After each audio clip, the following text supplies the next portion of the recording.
வாழ்க வையகம், வாழ்க வையகம், வாழ்க வளமுடன்.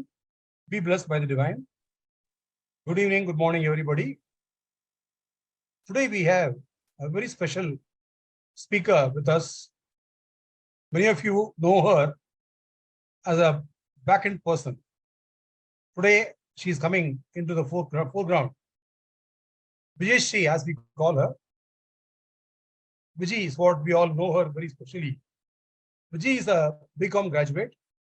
She is a cost accountant who has got also a distinction in costing and manual accounting in her ICAWA days. She spent almost 20 years in the corporate life, primarily with HP and Dell. She was working in the IT organizations for quite a long time. She took a voluntary sabbatical, I would say, and moved to World Community Service Center about 10 years back. In the last about 10 years, she has taken a lot of pivotal roles in shaping the organization. Initially, she was handling the other states and foreign countries portfolio, where she was helping veterans Bachandraya and Jayanti and Rajashekhar in shaping their journey all over the world. She was the person behind the scene. After we formed the new team called the Digital Solutions, she has taken charge of the team. Now she's the joint director at the World Community Service Center. Vijayashri, as the joint director, manages all the online courses. Today we run the online course lasts about almost 3 years now. All over the world, we are running these courses. All this spearheaded by her. She has a team of people whom she manages so nicely. She is absolutely nice with them, very friendly with them, and also a taskmaster. She is a very passionate lady, always drives anything with a lot of conviction and enthusiasm. Any task given to her does not go unnoticed, does not go unsolved. That's the way she is. And today she's going to talk to us about mind, the most important thing in the world. I will call her as the Iron Woman of WCSC. Iron Women of WCSC. Today we have Vijayashri talk to us about secrets of the mind. Vijayashri, over to you. Thank you, Aya. Thanks a lot. Okay, I'm just trying to move my slides. They all want to see you also. Oh, okay. Yeah, just a minute. I think somebody's raised their hand also. Okay. Just give me a minute. I'm just trying to move my slide. Okay. Be blessed by the divine. Don't mind the mind. Never mind. As we mind our mind can give more to mind. Let us only mind what we can mind and not mind what we cannot mind. Well, so how's that to start off with a twister? And all that is running in all these 45 people who've joined, and maybe 43 considering we have 2 or 3 hosts, is who's this crazy woman or mindless person talking about all this? Be blessed by the divine. Firstly, Janaki Ramanaya, thank you for the most humbling introduction. You're always very kind. In fact, it's not what I have contributed to this organization or to this. I feel very blessed and grateful to be under the wings of such a great guru. Many people in their lifetime, in fact, many people spend a lifetime. We are able to hear you. We cannot see you. Okay. Okay. No, at least for the introduction, you please come on video. Okay. Okay. Great. Okay, I'm here. Okay. Thank you. Fine. Okay, let me just say, many people, we spend a lifetime searching for a guru, and a lot of people are not even successful in it. I feel very blessed that I have come under the wings of such a great guru, or such a visionary guru, actually. And to be able to associate myself with great souls like Balchandraya, Rajashekhar, Jayanti Amma, and Janaki Ramanaya, all these people have given me the right kind of a guidance. They have been able to lead and guide me. So I feel grateful every moment, every day that I'm a part of such a noble cause, and I'm able to contribute something back. So thank you. So let's go to the topic of what all the mind is. Okay. So I'm going to go on back on mute. Okay. On off video. Okay. Fine. Just 1 second. I'm having some issues with this. Okay. Now, let's come to today's topic. Before that, I want to thank, so this was a last minute addition of this topic and I had to do it. I just got to know about it yesterday. But I really want to mention all the people who helped me in the last 24 hours. Balaya, Rajshekarna, Sachin, and the entire team. So many of you have encouraged me, motivated me, each of you, in fact, Sundar ma'am, you including, and given me the confidence that, yes, let's do this. It's no big deal. You'll be able to talk. That itself is such a support.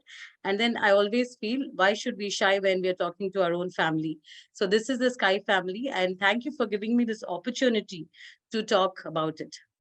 So let's start with this. Do we really know what we know and what we don't know? That's the first question we actually ask ourselves. Secondly, how do we know, all these information, or how do we decipher all this? I want to just start with an example, or a true life instance. So in the last few weeks or months, we've been searching for a place to move in. And I right now stay in the center of Chennai city. So moving somewhere far is going to be a very tough decision, or I don't know what it is going to be. So I discussed this with Janaki Ramanaya, and I was really cribbing, not even discussing. I was really cribbing about it to him, saying, I don't want to go away. It's so far. He asked me a very valid question, which really actually knocked me down. He said, what is far? He asked me. Well, I didn't know how to answer that at that time. He just said, change your mind. It's all there in your mind. When a mother is shouting at the child, saying, study, you have to do something, she says, focus your mind. When I'm arguing or yelling with somebody, at somebody, and when or any of us are angry at somebody or losing our cool, what do we say? Quieten your mind. And then when we are trying to do something or having millions of thoughts or feeling stressed like a volcano is going to erupt inside, what do we say? Control your mind. So what all do we really want our mind to do? Have we ever thought about that? So it seems like we want our mind to do many things. But how can we do something when we don't know what it is and how to do it? So let's ask the WH questions: the what, the how, and the where. So when I started doing, I wanted to collect, I wanted to know, what to talk. So as usual, here all this generation of the internet freaks. So I asked Google. I said, Google, what do you think mind is? So it very beautifully said, as a noun, it's a part of the brain that thinks and remembers your thought, feelings, and intelligence. It says as a verb, to feel annoyed, upset, or uncomfortable about something. For example, Vethathiri will mind if you don't do meditation every day. So that's as a verb. So, but what is mind really? What does science say about mind? In psychology, I'm not going to read this because it's really too long. So I'm just going to give it like 5 seconds so you can read about all the medical jargons which I hear and what it really talks about. So when one doesn't understand something, I mean, this is, I've seen it in most places. When we don't understand something, we try to explain it by overcomplicating it. I'm not sure if you'll agree or no. If you do, please, let's be interactive. We can at least do a chat saying yes, no, or maybe I'm wrong.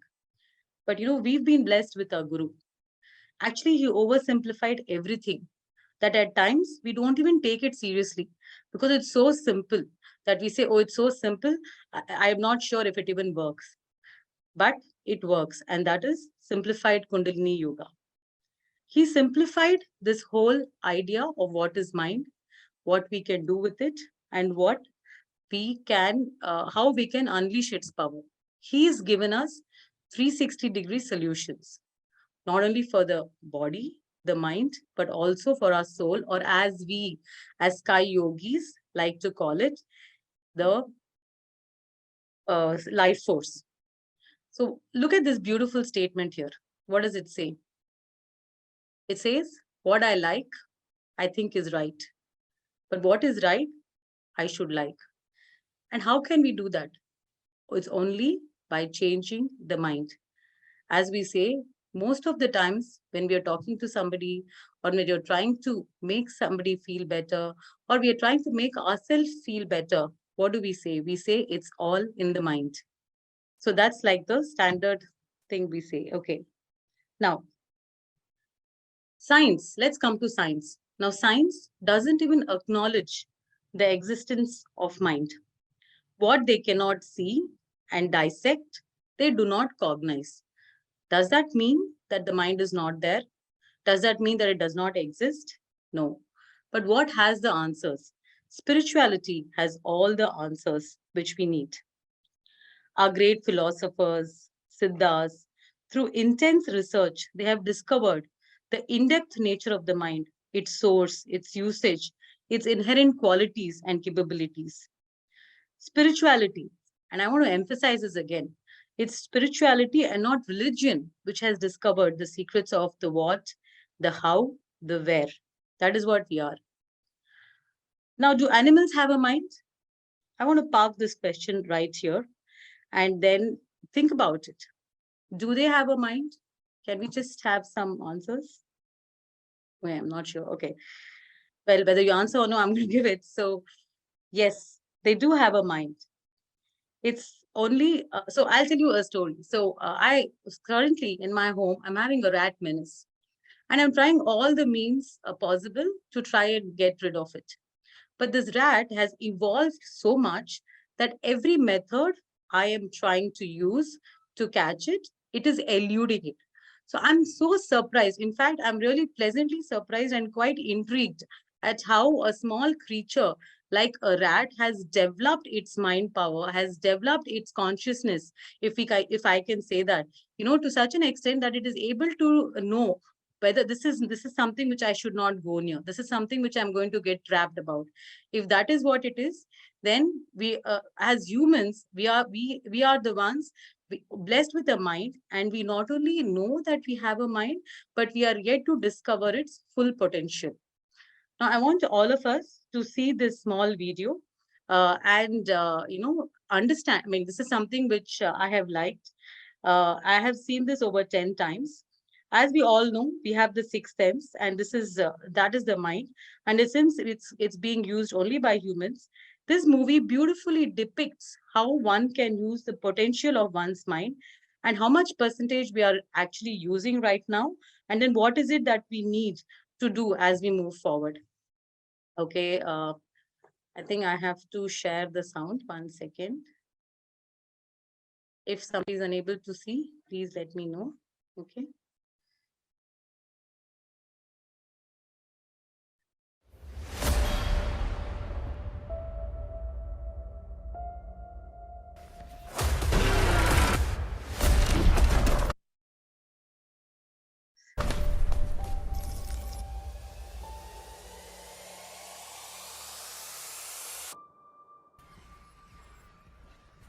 Animal life on Earth goes back millions of years, yet most species only use 3 to 5% of its cerebral capacity. But it isn't until we reached human beings at the top of the animal chain that we finally see a species use more of its cerebral capacity.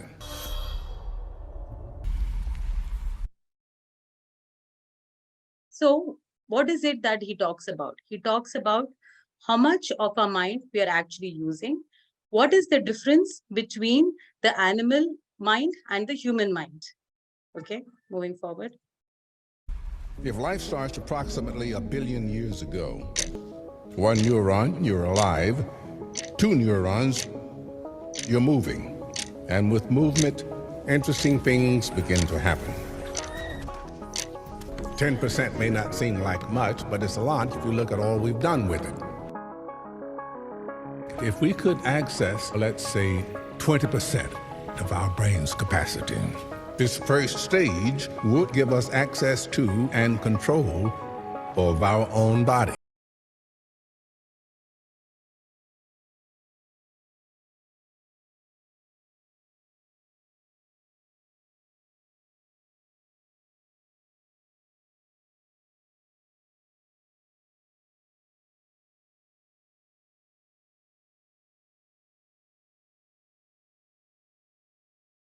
matter. Sorry. So I just want to add here, the video is not done, but I just want to add something here. When he talks about control of matter, Swamiji actually says that whenever there is an obstruction in the mental wave, that becomes perception.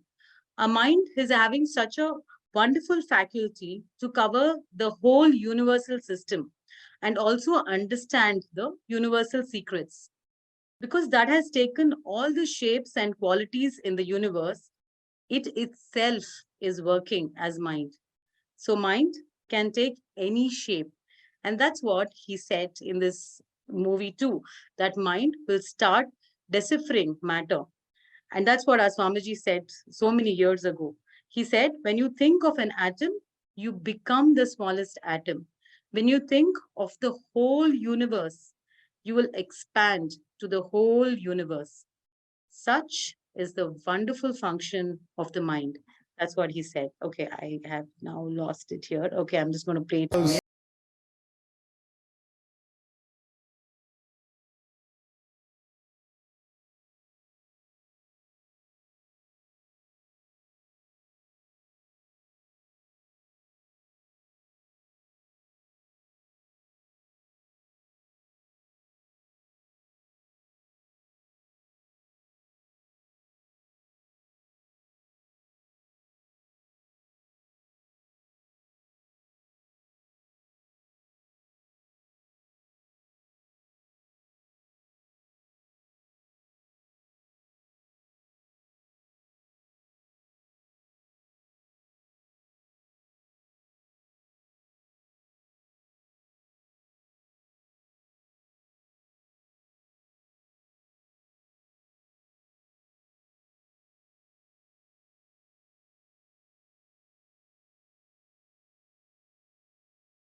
But what would happen if, for some reason, we ignore somebody unlock 100% of the cerebral capacity?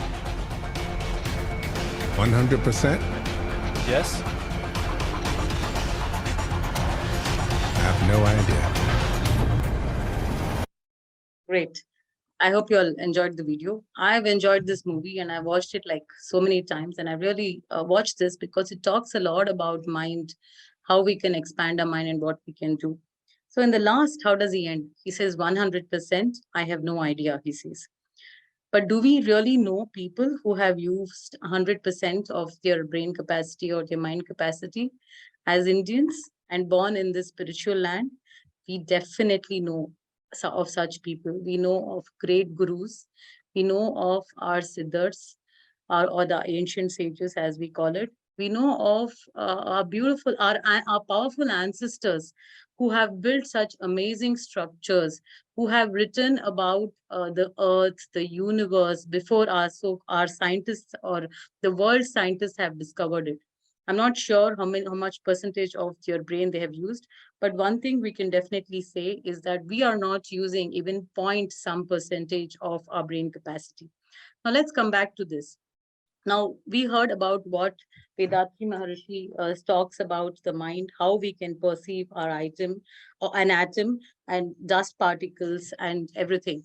Now, what is it that he's actually spoken about mind, or what is Swamiji spoken about mind? He says there is no problem in nature.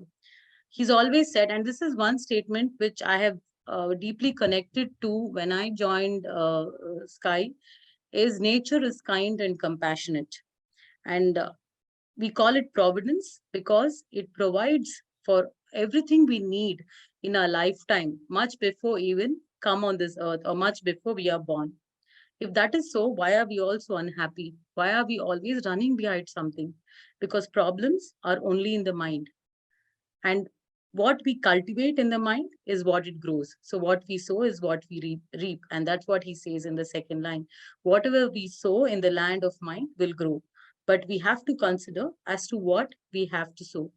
If you try to suppress the mind, it will wander, which is right, because long ago, a very good friend of mine said, what you resist will persist. So if you try to resist something, resist a thought, that's going to be persistently there in your mind and it's going to trouble you. If you try to understand the thought, it will subside. That's what Swamiji says.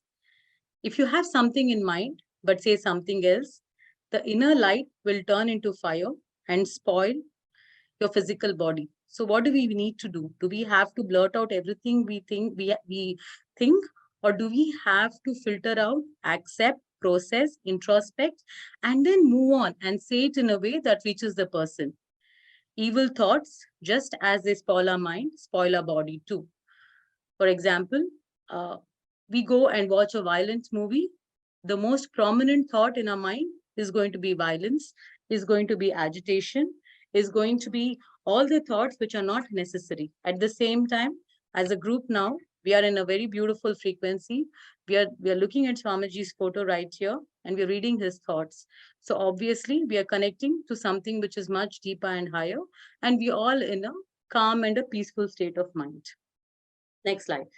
So let's come to this. So if we have to understand that the thought, if you overcomplicate it, or you have to control it, it'll subside. If you have something in mind and say it, how are you going to actually say that thought? How are you going to make it a reachable thought? Now, mindless or mindful minding of the mind. Is mind physical or spiritual? So if you move forward, what is the qualities of the mind? Mind is not physical. Mind is spiritual. Life is spiritual. We cannot see it and we can only feel it. That too very rarely. But we cannot ever deny its existence. Have you ever wondered, when you're deep in sleep, does your mind work or does not work? I have a beautiful mosquito story for it. When you're deep in sleep, if a mosquito bites you, will you get up or will you continue to sleep? What is actually triggering you to wake up and feel the pain which the mosquito has caused? Is the mind asleep when you're sleeping, or is it awake, alive and aware? The answer in the bite of the mosquito that you fell to the sleep is that the mind sends a signal to the brain that the body is experiencing pain and that it should come to the awake state. Wow. It's really a wow. I think the only exception to this will be in the coma state where the mind is not functional at all.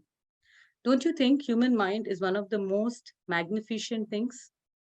Mind is constantly working and it can think of multiple things when you're doing something. How it is thinking, how is it functioning? All this is not included in the 5 sensual pleasures because all those sensual pleasures are physical. The mind is beyond these, way above and beyond. So what is the source of mind? In the interest of time, I'll go fast. So what is the source of this mind? Have we ever dwelled on it? What is it that, how is this mind created? What is its source? The answer is very beautifully given by our Guru, Vethathiri He says the source of the mind is life force. And this life force is what makes this mind a functional force. It controls it, it manages it. And it has no limits. Only our physical body is limited. Mind is unlimited. Mind is limitless. It is beyond time. We just saw a clip where it says that time is, where she talks about time. And it says that time is just, what we are perceiving, what is actually there. Mind, in fact, decides the limit of your physical body. Mind is universal. My friend told me this today. He said, when I close my eyes and try to sit calmly, my mind is all over. There are so many thoughts of past and scenarios of the future. If this happens, if this would have happened, how would I have dealt with it? If this happens, how am I going to deal with it? What if I had said this? So the what ifs is what is actually consuming his life. So who's doing all this? Is it the work of our mind, our brain? Who's actually confusing us and creating such a chaos? Definitely, we all know the answer. The answer is the mind, and it's just doing its work because that's the mind's work. And that is what is actually creating all this. Humans have the most powerful mind. Not only are we connected to the mind, but we also have the capacity to expand it. And that is what makes us unique. That is why we have the slide which says I create, which is nothing but the mind. I create is the mind creates. It is the uniqueness of humans. Mind creates ego, at the same time creates humility. It can create development or destruction. It can create peace and war. A collective mind of a few leaders, collective mind of a few people can either decide to have peace or war. And I'm not even talking about at a world level. It can be at an individual level. It can be at a family level. It can be at an organization level. It can be anywhere and everything we are talking about here. So when one of the, so how do we manage this giant of this mind? Swamiji says that only meditation or inner travel will enable us to understand the existence and function of both life force and mind. Now, to understand the mind, it is very important to always know the source. We always say we need to know the source, only then we will be able to manage it or control it. And the source is life force. By doing meditation, you're bringing the mind to a subtler state. The rate of conversion of the energy is markedly reduced and the stock increases. The life force comes to a relaxed state and the cells do get relaxed. So it is very important that we understand the life force and we understand how the life force works in order to understand the mind and to control it. In fact, very soon in our online space, we are going to have some videos on life force by Dr. M.V. Rabindranath. He's doing intense research with a group of team members on life force, and he beautifully explains the origin of life force, how it is functioning, its qualities, how we can manage it. I urge you all to come visit and know about it, because it is very important as Vethathirians to know about life force. Okay, now that we have come to this, so what is meditation? So meditation is all about not to mind the things what mind wants us to mind. It is to tell our mind to calm down, and then it will really not mind. Well, that's a funny thing. Okay, so let's now talk about why is it or how we can manage this mind to understand it better in a spiritual concept. So mind is practical. So it knows what it cannot do. It's deep, and we've never understood its depth. It is limitless. We've already spoken about it. We know that right now you're using only a percentage of the mind capacity. So if we expand, so as I said, it is multidimensional. So we can think about an action which we do, what impact it will have in the next 10 years, 15 years, 20 years, or even thousands of years. So in the same way, we can go back and think, know about, what all was done. So we can go back in history or go front ahead in the future. So mind is limitless and it can expand. It is all powerful, always and always too. Mind has the capacity to merge with divinity, and mind itself can become one divinity. So one with divinity. So what do we need to do? Focus our mind, manage the frequency. Now it's all, so when I was learning Sky, I used to always say that just philosophy is not going to help us. We need to have practical applications of what we are learning in philosophy. Vethathiri Maharishi has given us so many techniques for mind management. What is it? So, and his meditations are out of the world. Okay. So, for example, mind, we've now understood that the frequency of the mind is very important, and mind can work at various frequency. At a subtle frequency, we can understand the non-physical things, that is like electricity, gravity, magnetism, and all the other non-physical energies which are there in this world. When we learn science, we need to just have our frequency tuned, because we are only training our intellect and not the mind. We know that the brain is a physical organ that is existing, but do we know and understand the capacity and its potential? And we saw that in this movie. Do we even understand the potential of the brain? So there is a strong bond between life force and mind. And we don't learn this. This education is not provided to us while growing up. We learn it informally. But this should definitely be a part of the education system. In the ancient days of the Gurukul system of learning, tuning the mind was as essential as learning other skills and learning other education. Because we as human beings are born with plethora of animal qualities, and these are inherent and they keep coming out, and we have to overcome this. All this is possible only when we have a strong mind. Now, we spoke about having a deep relationship between the life force and mind. Science can decipher only physical things. And India, as a nation, as a country with such huge, rich culture and knowledge, we have understood the mind in depth, and we have unraveled its mystery to its last layer. We are aware of the full power of the mind and we have focused on its source. And that is what Kundalini meditation is all about. This is what our Guru Vethathiri Maharishi has given us in a platter. And I really want to use this word, it may sound strange, and has made it obnoxiously easy for us, because all he's asking from us is to learn, experience, practice, and share to the world. And that is all he expects from us, because he's done all the work of understanding it, of making it so simplified and giving it to us. Now, meditation can be done in different ways. We can focus on a flower or a form, or in so many meditations, they'll say you think of the sea, the ocean, the place you felt happy. So there are a lot of different types of meditation, but all these are in the physical forms, and we need to focus on the physical form. Can you focus on a non-physical thing? And that is the most practical kind of a meditation, the metaphysical, the source of mind itself. The wave should focus on the ocean.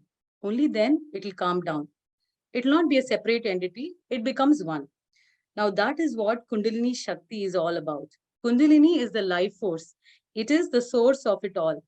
By going beyond the focus of the life force, when we focus on the source, that is when we truly experience and understand divinity. This is universal, the Maha Akash. And mind is nothing but an extension of the life force. Now, when we do the various meditations which is taught in Sky, in Agnya, we focus on the life energy. In Turiya, we become one with the life energy. But the most powerful of all is the Turyadida meditation. The mind remains focused on the life energy. It assumes the shape and quality of the life energy and transforms this energy into the Maha Akash, which is the source. Now, what should be our aim? Our aim should go beyond the source, which is the Maha Akash. And it is definitely possible if we practice regularly. We know, we understand the power of our mind, and follow what Swamiji has given us, we can go above and beyond. We are yet to discover the potency, the potential, and the power of the mind. Through simple techniques which are taught by our Guru, we can illuminate our life. He's our guiding light in this journey of our life. Let us follow this path with devotion and, more importantly, with diligence.